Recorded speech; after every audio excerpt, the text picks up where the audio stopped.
Bismillahirrahmanirrahim. Assalamualaikum warahmatullahi wabarakatuh. Lagi perkenalkan, nama saya Syafira Zahra, salah satu mahasiswa Fakultas Hukum, program studi ilmu hukum semester 7 di Universitas Muhammadiyah Sukabumi. Pada kesempatan kali ini saya akan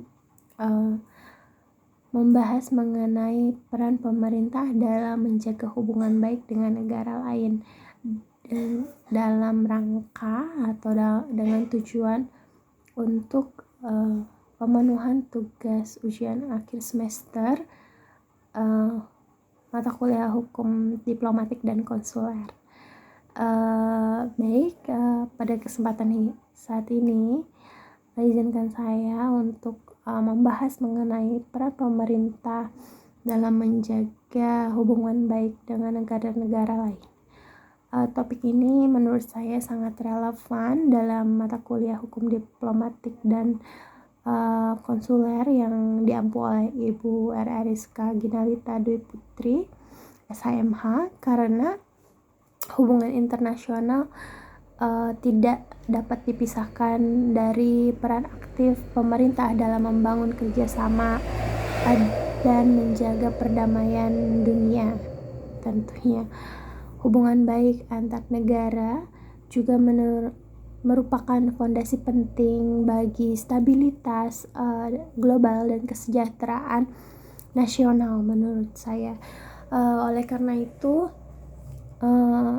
peran pemerintah memiliki tanggung jawab yang sangat besar dalam menjalankan diplomasi, pembentuk kebijakan luar negeri dan melindungi kepentingan negara di kancah internasional.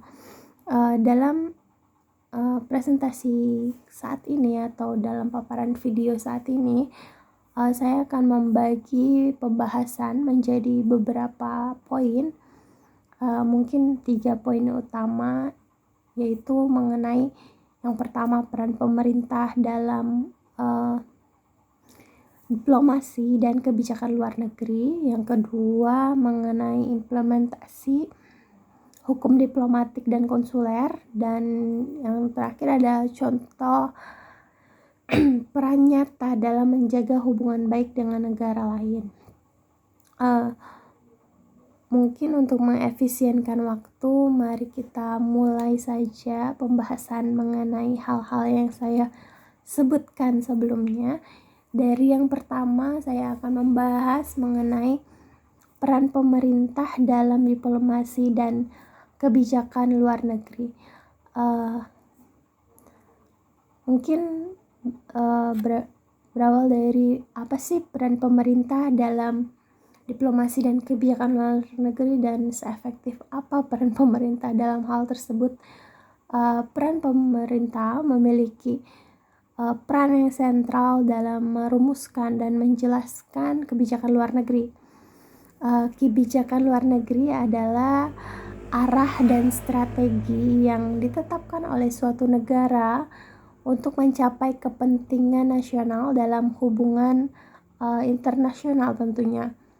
Dalam hal ini, peran pemerintah mencangkup yang pertama, merumuskan kebijakan luar negeri, di mana pemerintah atau Kementerian Luar Negeri sebagai lembaga utama yang bertugas menurunkan kebijakan luar negeri yang sesuai dan relevan dengan kepentingan nasional, misalnya meningkatkan hubungan dagang, mendukung perdamaian dunia, atau memperjuangkan hak-hak negara yang berkembang. Selanjutnya ada peran pemerintah dalam diplomasi sebagai alat utama, di mana pemerintah menggunakan diplomasi untuk menjalin hubungan dengan negara lain. Diplomasi dapat dilakukan dalam berbagai bentuk, seperti ada diplomasi bilateral dan diplomasi multilateral, di mana diplomasi bilateral yang itu hubungan langsung antara dua negara, misalnya kerjasama perdagangan Indonesia dengan Jepang, dan lain sebagainya. Selanjutnya ada diplomasi multilateral yang mana keterlibatan dalam organisasi internasional seperti PBB, ASEAN, atau G20 dalam hubungan multilateral dengan negara-negara lain yang tentunya diatur dan oleh peran pemerintah dalam bidang diplomasi. Selanjutnya ada membangun citra positif negara.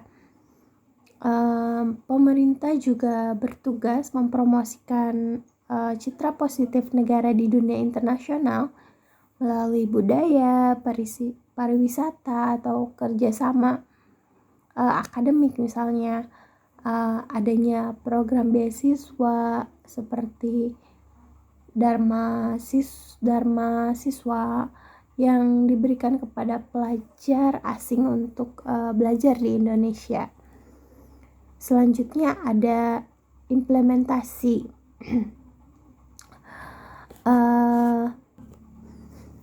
Ada implementasi hukum diplomatik dan konsuler. Selain diplomasi, pemerintah juga harus memastikan bahwa pelaksanaan hukum diplomatik dan konsuler sebagai bagian dari hubungan antar negara. Jadi ada beberapa peran penting pemerintah dalam konteks ini. Di antaranya yaitu perlindungan diplomatik, perwakilan konsuler, penyelesaian sengketa internasional, dan penghormatan terhadap prinsip-prinsip internasional. Di mana peran pemerintah dalam perlindungan diplomatik ini, pemerintah harus memberikan perlindungan kepada misi diplomatik di luar negeri sesuai dengan Konvensi Wina tahun 1961 tentang hubungan diplomatik. Misalnya menjaga kekebalan diplomat atau kedutaan besar agar tetap aman dari gangguan. Yang kedua yaitu perwakilan konsuler. Pemerintah juga mengimplementasikannya dengan mengirim perwakilan konsuler di negara-negara luar, yaitu pemerintah melalui konsuler bertugas untuk memberikan perlindungan kepada warga negara yang berada di luar negeri. Contohnya membantu WNI dalam menghadapi masalah hukum yang menjeratnya di negeri atau negara lain atau tempat mereka berada selain di Indonesia gitu, atau memberikan layanan administrasi seperti paspor.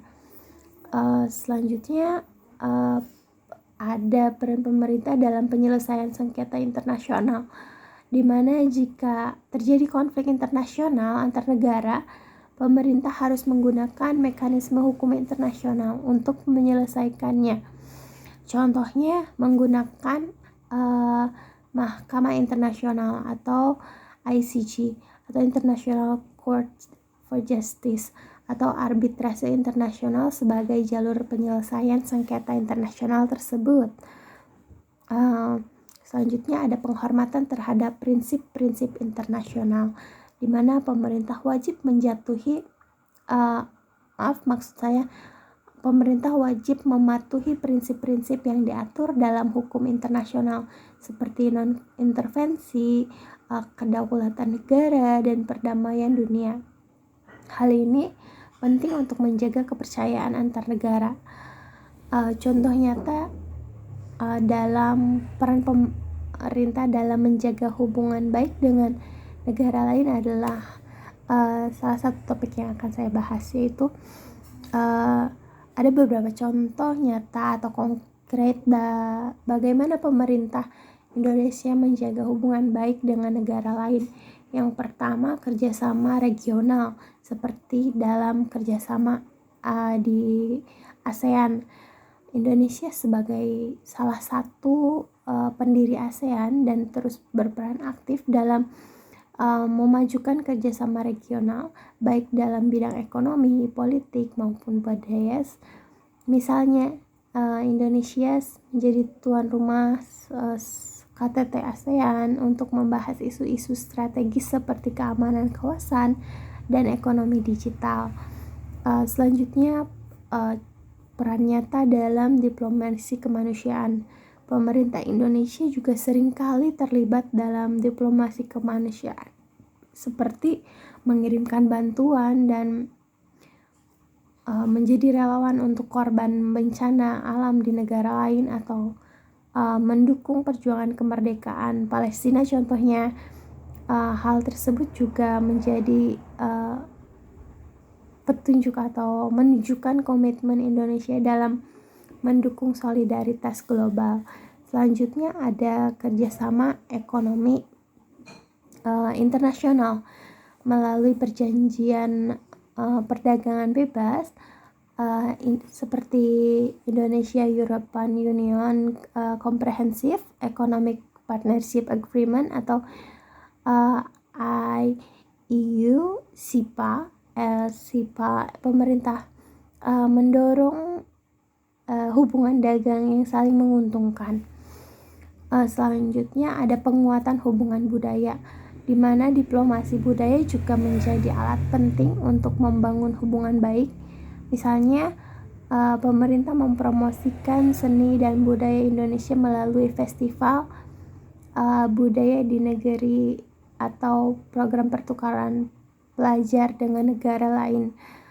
Selanjutnya ada peran aktif dalam perdamaian dunia, di mana Indonesia telah mengirimkan pasukan penjaga perdamaian dalam misi PBB di berbagai wilayah konflik seperti di Lebanon, di Afrika Tengah, di Palestina, dan beberapa negara yang tengah konflik. Langkah ini ditujukan untuk memperkuat posisi Indonesia sebagai negara yang mendukung perdamaian dunia. Selanjutnya yang saya akan bahas yaitu mengenai pentingnya hubungan baik antara negara dalam era globalisasi. Dalam era globalisasi, hubungan baik antar negara menjadi semakin penting di dunia saat ini menghadapi berbagai tantangan yang bersifat lintas batas seperti perubahan iklim, pandemi, krisis ekonomi, dan konflik geopolitik. Menurut saya tidak hanya itu, tidak hanya satu negara pun, maksud saya tidak ada satu negara pun yang mampu menghadapi tantangan ini sendirian. Hubungan baik antar negara mungkin tercipta kerjasama dalam berbagai sektor seperti kerjasama ekonomi, kerjasama keamanan, dan kerjasama ilmu pengetahuan dan teknologi, di mana kerjasama dalam ilmu pengetahuan dan teknologi ini negara-negara saling membantu berbagi teknologi dan inovasi untuk kemajuan bersama. Misalnya kolaborasi dalam pembagian vaksin COVID-19 menjadi salah satu contoh nyata dari pentingnya hubungan baik dengan negara tetangga atau negara lain, yang mana globalisasi tidak hanya mempererat hubungan ekonomi tapi juga memaksa negara-negara untuk bersatu menghadapi tantangan bersama. Yang selanjutnya ada tantangan dalam menjaga hubungan baik dengan negara lain. Tentunya dalam menjaga hubungan baik antar negara tidak terlalu mudah atau tidak selalu mudah untuk dihadapi oleh pemerintah, di mana pemerintah seringkali menghadapi berbagai tantangan tentunya. Di antaranya ada perbedaan kepentingan. Ya, mungkin tidak jarang ya terjadi konflik kepentingan antar negara seperti dalam isu perbatasan, perdagangan, atau sumber daya alam. Sebagai contoh, Indonesia harus berhati-hati dalam menghadapi sengketa di Laut Cina Selatan sambil tetap menjaga hubungan baik dengan negara-negara yang terlibat. Selanjutnya ada isu yang sangat penting, yaitu isu tentang hak asasi manusia. Terkadang hubungan diplomatik menjadi tegang ketika ada pelanggaran hak asasi manusia di satu negara. Indonesia sendiri pernah menghadapi tekanan internasional terkait isu HAM ini di Papua. Selanjutnya ada persaingan geopolitik. Dalam dunia yang semakin multipolar ini, persaingan kekuatan besar antara Amerika Serikat dan Tiongkok dapat mempengaruhi kebijakan luar negeri Indonesia. Pemerintah menurut saya harus tetap menjaga keseimbangan agar tidak terjebak dalam konflik di antara kekuatan-kekuatan ini. Meskipun ada tantangan-tantangan tadi yang saya sebutkan, pemerintah tetap harus berusaha untuk menjaga hubungan baik dengan negara lain melalui dialog dan pendekatan diplomatik yang bijaksana. Baik, mungkin cukup sekian yang akan saya bahas mengenai peran pemerintah dalam menjaga hubungan baik dengan negara-negara lain.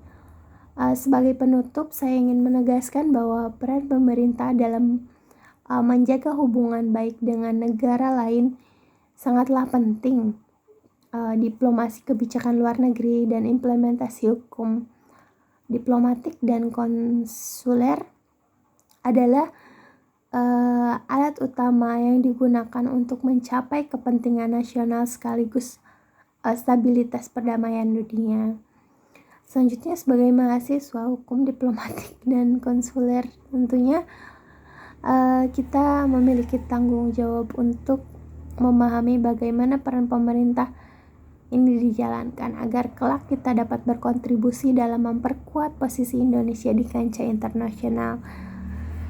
Terima kasih atas kesempatan untuk berbagi wawasan kali ini.